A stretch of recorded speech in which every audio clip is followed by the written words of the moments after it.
everyone, and how are you doing? You are watching Adventures with Catherine, and it is Black History Month. Hello, and I've got some little history for my peoples and for everybody who just cares to learn a little bit of something about someone else's culture. This is one of the books that I have. I showed this on my channel and other channels that I have previously. I have a couple of books about Black history, and this is one of them. Very good. School your kids on stuff. Now, the Grammys just happened. So I had to go in here. And as soon as this is how the universe works. I was like, I want to read something from in here. Opened up the book, and the book opened up to this right here. Can you see that? Jelly Roll Morton.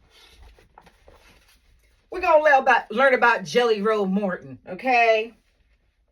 Jelly Roll Morton, born in 1890, died in 1941. Jelly Roll Morton became widely known in 1938 when he heard a Ripley's Believe It or Not claim that W.C. Handy was the father of jazz and wrote back that New Orleans was the cradle of jazz, and I myself happened to be the creator in 1902.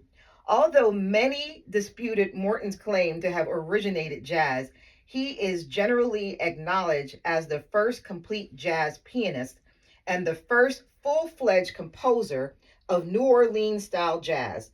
Born into the self-consciously superior Creole class that had absorbed French and Spanish musical traditions, Morton got his musical education in the red light district of New Orleans called Storyville, where he worked as a house pianist and won recognition as a piano professor by age 17.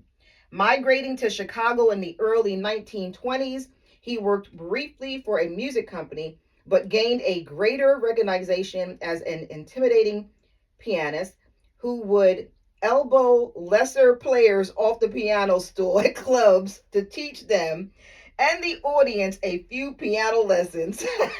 Get on out the way. Let me show you how it's done.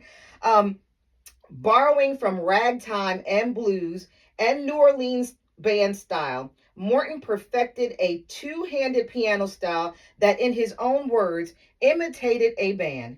With simple theme breaks, counter rhythms, and even Latin American accents, Morton's piano playing was incredibly rich. Unfortunately, by the time Morton recorded his music with the Red Hot Peppers in 1926, the New Orleans piano style was falling out of favor. But that did not deter him. Jelly Roll apparently brought a pistol to recording sessions to ensure that his younger sidemen did not stray too far from the New Orleans jazz line. After his, let's see here, what does it say? After his reminiscence, Mr. Jelly Roll was published in 1950.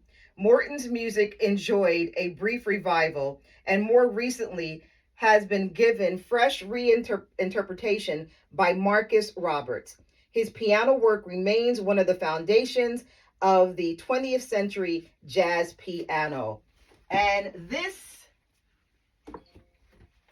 is a picture of Jelly Roll Morton. Okay? So I just thought it was kind of important for me to just share a little bit of history, because not only do people steal the music that my people created over the years and try to claim them as their own, but also stealing their names. This has been your Black History Moment, brought to you by Adventures with Catherine. See you guys later. Make sure you hit that like button, share, and subscribe. And I will be sharing more little gems along the way. Again, make sure every Black household should be schooling your children and yourself on all the great things that our people have done and have given to this great land of the United States. Next up, I will be having a list of all the things that Black people have created. And this is my wish. Racist, if you really want to be true to your racist ties, don't use anything that my people have created. Live without it. Good luck. Smooches.